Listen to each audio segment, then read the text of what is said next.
ঈদের চতুর্থ দিনেও রাজধানীর অন্যতম বিনোদন কেন্দ্র মিরপুরের চিড়িয়াখানায় হাজারো মানুষের উপচে পড়া ভিড়। সপরিবারে বিচিত্র পশু পাখি দেখে ঈদের আনন্দ উপভোগ করেন দর্শনার্থীরা।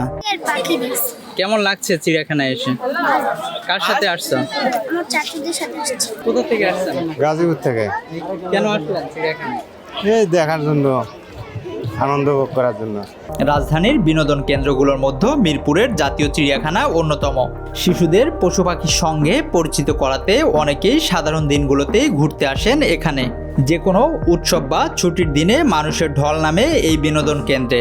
ঈদের চতুর্থ দিনেও সকাল থেকে রাজধানী সহ বিভিন্ন এলাকা থেকে আসা দর্শনার্থীদের উপচে পড়া ভিড় ছিল চিড়িয়াখানায়। আগত দর্শনার্থীর অধিকাংশই শিশু কিশোর, যারা পরিবারের সঙ্গে এসে বিভিন্ন পশু পাখি দেখতে ভিড় করছে খাঁচার সামনে। স্ত্রী সন্তানকে একটু বিনোদন দিতেই এখানে ঘুরতে আসার কথা জানান এই দর্শনার্থী। কোথা থেকে আসছেন? কেরানীগঞ্জ থেকে আসছি। কেন আসলেন চিড়িয়াখানায়? খুশির জন্য আসছি, পোলাপানি নিয়ে ঘুরতে আসছি এই আর কি। কেমন লাগছে? ভালোই লাগতেছে। পশু পাখি সম্পর্কে শিশুদের জ্ঞান বাড়াতে দেশের দূরদূরান্ত থেকে মিরপুরের চিড়িয়াখানায় ছুটে আসছে দর্শনার্থীরা। এখানে এসে পশু পাখি দেখে শিশুরা যেমন আনন্দিত, একইভাবে সন্তানদের মুখে হাসি ফুটাতে পেরে আনন্দিত অভিভাবকরাও। জি, আমি আসছি মিরপুর 13 নম্বর থেকে।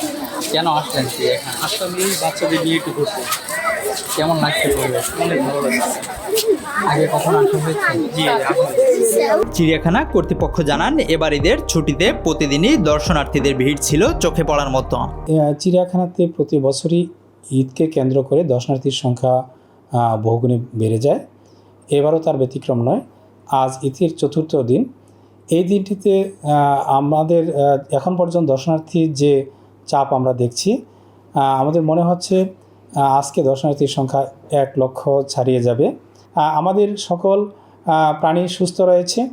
আমাদের 137 প্রজাতির প্রায় 3300 পশু পাখি রয়েছে। আমাদের পশু পাখি সম্পূর্ণ সুস্থ রয়েছে এবং সেগুলো দর্শনার্থীর জন্য সুন্দরভাবে ডিসপ্লে করা হয়েছে। আমরা আমাদের দেশের জনসাধারণকে ঈদের শুভেচ্ছা জানাচ্ছি। ঈদ মুবারক।